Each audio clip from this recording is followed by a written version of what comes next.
बहुत जगह है भाई, बहुत ही ज़्यादा जगह है। हैंड में लेने में फ़ायदेमंद है या नहीं है, थोड़ी रिक्लाइन है, ये बहुत कंफर्टेबल होती हैं। तो गाइस आज हम बैठे हैं XUV 3XO में। आज ये है W6 वेरिएंट मेरे पे, जो अभी प्रेजेंटली जो वेरिएंट चल रहा है महिंद्रा का, जो कि हम 3XO के नाम से जानते हैं। ये उसका प्रीवियस जो है प्री फेसलिफ्ट वेरिएंट है। अब मैं इसके बात करूं W6 में हमें क्या मिलता था, क्या नहीं मिलता था, और क्या ये सेकंड हैंड में लेने में फ़ायदेमंद है या नहीं है। सबसे पहले हम आ जाते हैं स्टीयरिंग व्हील की बात करते हैं। भाई ऐसा कुछ स्टीयरिंग व्हील मिलता है आपको जिसमें, क्योंकि W6 वेरिएंट और लेफ्ट साइड में कंट्रोल मेरे इंफोटेनमेंट की, लेकिन राइट में कोई क्रूज कंट्रोल नहीं, क्योंकि ये मिड मॉडल है। बात करूंगा मैं लोगों की, तो भाई पुराना लोगो मिलता है। ये एयरबैग आ गया, ये हॉर्न हो गया, हॉर्न कुछ ऐसा है। अब बात करेंगे इसकी स्क्रीन की। लेफ्ट साइड में है टैकोमीटर, राइट साइड में है स्पीडोमीटर, बीच में एक छोटी सी इसकी डिजिटल स्क्रीन है जिसमें आपको दिख रहा है टोटल जो इन्होंने किलोमीटर की ट्रिप मारी है। नीचे उसकी एवरेज, अब मैं बोलूंगा एवरेज, अगर आप ध्यान से देख रहे होंगे तो 22.8 की XUV में 22.8 की एवरेज इसलिए दिखा रहा है क्योंकि ये डीजल वेरिएंट है, ठीक है। उसके बाद अगर आप देखोगे फ्यूल वगैरह उसमें बेसिक इन्फॉर्मेशन देता है। और इसका मीटर भाई बहुत कूल लगता है देखने में। अगर आप चलाते भी हो, रैप करोगे इंजन, तो बड़ा सेक्सी फील देता है। ये काफ़ी प्रीमियम भी लगता है चलते हुए, कभी ऐसा नहीं लगेगा ड्राइवर को कि यार मज़ा नहीं आ रहा। अब अगर बात करूँ मैं AC वेंट्स की, एक AC वेंट ये रहा, ये एक वर्टिकल में दूसरा, वर्टिकल में तीसरा, और वैसे हॉरिजॉन्टल में चौथा। तो 4 आगे AC वेंट सारे। W6 वेरिएंट है। तो भाई पीछे अगर मैं बात करूँ, पीछे कोई AC वेंट नहीं मिलेगा यहाँ पे। अब आगे बात करें हम डैशबोर्ड की, तो भाई डैशबोर्ड इसका ड्यूल टोन है। एक ये मिल जाता है ब्लैक कलर का ऊपर, और ये नीचे मिल जाता है बेज कलर। अब बात सिर्फ मटेरियल या कलर की नहीं होती, बात होती है कि क्वालिटी ऑफ मटेरियल भी कैसा दिया गया। अब मैं डायरेक्ट अगर इसकी बात करूँ राइवल की, जो कि है इसका नेक्सॉन, कहीं ना कहीं आप एक बार देखिए, शोरूम में खुद विजिट करना। ये जो क्वालिटी है, कहीं आप देखो, आपको लग रहा है लेदर रेट है, बट ये एक हार्ड प्लास्टिक है।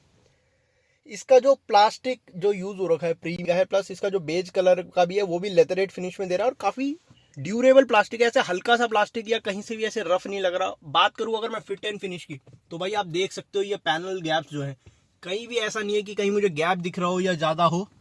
कंपेयर टू अगर मैं टाटा बात करूं तो फिट एंड फिनिश सही है। जैसे अब अगर यहाँ बात करूं मैं, इस जगह पे जैसे गैप है, तो वही है, महिंद्रा को भी थोड़ा सा सुधार की जरूरत है। बट अगर देखो, ये चीजें काफी निक पिकिंग वाली होती है, बिकॉज इसमें इतना कुछ है नहीं। ये कोई ऐसी चीज नहीं है इतनी मेजर की जिस वजह से कोई बायर का डिसीजन जो है मेक और ब्रेक हो, क्योंकि इस वजह से तो गाड़ी मेरे ख्याल से ही शायद होगा कोई जो रिजेक्ट करे इस गाड़ी को। क्योंकि ओवरऑल अगर मैं देखूं, डीजल में माइलेज बहुत बढ़िया, पावर बहुत बढ़िया, स्पेस भी इसमें बहुत तगड़ा है। अब अगर हम बात करें यहाँ पे इंफोटेनमेंट सिस्टम की, भाई ऐसा कुछ 7 इंच का उस टाइम आता था, टच स्क्रीन वाला है ये, आप देख रहे हो, काफी टेक्टाइल स्क्रीन है, अच्छी है। और बीच में ये जो है, ये अगर आप इसकी फील देखोगे तो बहुत तगड़ी फील है। इसकी भी घुमाने में चीप बिल्कुल नहीं लगता है। यहाँ कंट्रोल की मैं बात करूँ, home, radio, phone, navigation, display, program. अब ये जो है अच्छी चीज मुझे क्या लगती है पर्सनली, इन्होंने हर चीज का एक फिजिकल बटन दे रखा है। अनलेस की जैसे अभी चल रहा है कि भाई टच दे दो, टच पैनल्स को यूज टू होने में, दबाने में, उनमें कई बार पता नहीं चलता, तो वो फील नहीं आती कि भाई बटन एक्चुअल में प्रेस हुआ या नहीं हुआ। ये मुझे एक पर्सनली दिक्कत लगती है, जो कि फिजिकल जो है कभी रिप्लेस नहीं कर पाएंगे उनको। नीचे अगर हम आ जाते हैं, ये हैजर्ड लाइट, उसके बाद ये 1-2 बटन्स आ गए, और ये सेट का, ट्रिप का, बाकी ये स्टीयरिंग मोड का कंट्रोल है। स्टीयरिंग मोड मैं बता दूं, इसमें जैसे आपको नेक्सॉन से अगर मैं कंपेयर करूं तो उसमें इको, सिटी और स्पोर्ट्स मिलते हैं। इसमें आपको जिप, जैप, जूम मिलते हैं, जो कि सिर्फ स्टीयरिंग को लाइट, डिसेंट और थोड़ा हैवी कर देते हैं। स्पीड में आप अपनी रिक्वायरमेंट के हिसाब से कर सकते हैं। बात करें अब इसके AC के पैनल की, ये टेम्परेचर कम ज़्यादा करने का ऑप्शन, यहाँ से भी आप इस नॉब को घुमा के AC कम या तेज़ कर सकते हो। ये AC का बटन, फिजिकल 1, 2, 3, 4 फॉगर डिफॉगर के बटन, AC मैक्स करना। और इसकी कूलिंग बहुत अल्टीमेट है गाइस, मैं फिर बता रहा हूँ, इसकी कूलिंग बहुत अल्टीमेट है। आगे की मैं सीट की बात करूँ तो भाई ये चारों डोर में पावर विंडो मिल जाती है। ये ऑटोमेटिक ORVM एडजस्टेबल है। बाकी यहाँ थोड़ा सा कभी स्पेस मिल जाता है। नीचे अपना 1 लीटर की बोतल आराम से आ जाएगी भाई, ये बहुत प्रैक्टिकल स्पेस होता है। और वो आगे जो है बोनट खोलने का लिड वहाँ दे रहे हैं, तो भाई ये मैनुअल है। ये आगे accelerator, brake, clutch, space decent है, बहुत बढ़िया इंटीरियर लगता है इसका। AC के नीचे थोड़ा सा अगर मैं बात करूँ तो ये थोड़ा सा स्टोरेज स्पेस दे रखा है। अब स्टोरेज स्पेस भी देखो क्या होता है। स्टोरेज स्पेस भी कई कंपनी जो हैं ऐसी प्लास्टिक का दे देती हैं जिसमें आप कोई भी सामान रखोगे तो वो फिसलता रहे। इसमें ध्यान से देखोगे, ये एक लेदरेट भाई, इन्होंने बहुत तगड़ा प्रीमियम क्वालिटी का रबर यूज कर रखा है। प्लस इस रबर में हल्के हल्के ये हैं जो दानेदार रबर है। इससे होगा क्या, कोई भी चीज आप इसमें प्लेस करोगे वो इजीली इधर उधर सरकेगी नहीं, फिसलेगी नहीं, वो होल्ड करके रखेगा ये रबर। अब अगर मैं बात करूं नीचे, तो 12 वोल्ट का जो कि सही है। उसके बाद नीचे आएंगे भाई गियर बॉक्स पे, तो गियर बॉक्स भाई 1 2 3 4 5 6 गियर आपको ऑफर कर रहा है। और महिंद्रा अभी भी आपको 6 गियर ही ऑफर कर रहा है। अगर आप टाटा नेक्सॉन के बेस वेरिएंट में जाएंगे तो भाई सुन लीजिए, वहां अब आपको 6 गियर नहीं ऑफर हो रहे। अगर आप बेस वेरिएंट कंसिडर करना चाह रहे हो, उसका स्मार्ट वेरिएंट, तो आपको 5 ही गियर बॉक्स वाला ट्रांसमिशन मिलेगा। अगर आप ऊपर जाएंगे उससे, यानी कि आप प्योर से ऊपर जाएंगे, प्योर क्रिएटिव फील्डलेस, वहां आपको 6 गियर वाला ऑटोमेटिक वो मैनुअल का ऑप्शन मिलेगा। तो ये हो गया इसका एक गियर बॉक्स। अब इसमें देखते हैं हम बैक कैसे लगाएंगे गियर। अब अगर आपको गाड़ी बैक करनी है तो आपको यहाँ पे ये प्रोविजन दे रखा है। ये जो है आप देख रहे हैं, इसको ऊपर करके थोड़ा सा ऐसे और आगे करना पड़ेगा, तब ये बैक लगेगा।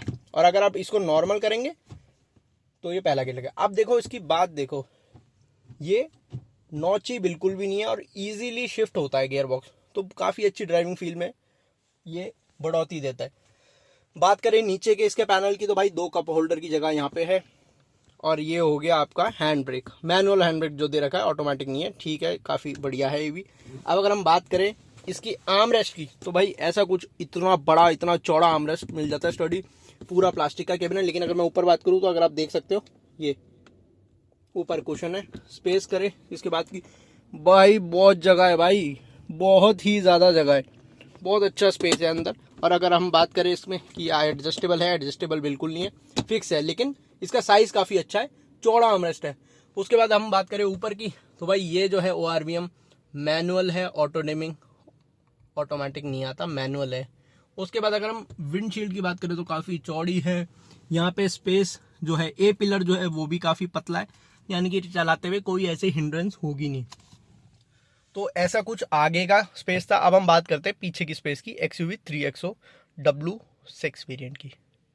बात करें अगर इसके पीछे के डोर पैनल की, तो ऐसा कुछ आपको डोर मिल जाता है। और अगर आवाज़ मैं आपको सुनाऊँ इसकी, तो काफ़ी स्टर्डी आवाज़ है। यहाँ पे भी ड्यूल टोन पीछे ब्लैक और बेज कलर में मिल जाता है। ये स्पीकर का जगह दे रखी है और ये लॉक करने का। और देखिएंगे अगर आप, इसके जो पावर विंडो के कंट्रोल है वो भी सिल्वर फिनिश में दे रखे। ये थोड़ा सा स्पेस आ गया। बाकी नीचे हम बात करें, 1 लीटर की वाटर बोतल आपकी आराम से आ सकती है। थोड़ा सा कभी स्पेस पीछे दे रखा है भाई। अब अगर मैं बात करूँ उसके स्पेस की, तो स्पेस आप देखो, ये आगे की सीट जो है ड्राइवर यानी मेरे हाइट के हिसाब से एडजस्ट हो रखी है। अब मैं अगर स्पेस की बात करूँ, तो अगर मैं नॉर्मल बैठा हूँ तो भाई इतना कुछ स्पेस, मेरे ख्याल से आधा फीट का स्पेस मुझे मिल रहा है। मेरी हाइट में अगर बताऊँ फॉर रेफरेंस, 5'8" की मेरी हाइट है, इतना लेग स्पेस है, आप देख सकते हो। थाई स्पेस की अगर मैं बात करूँ, तो थाई जो स्पेस है वो भी डिसेंट है। थाई का जो है अंडर थाई कंफर्ट जो होता है वो भी डिसेंट है। और पैर भी इसमें ऐसे नहीं है, नीचे हम डाल सकते हैं आराम से, तो रिलैक्स करने का फील अलग है। एक चीज़ अगर मैं बात करूँ, पीछे कोई भी इसमें चार्जिंग का पोर्ट आउटलेट नहीं दे रखा।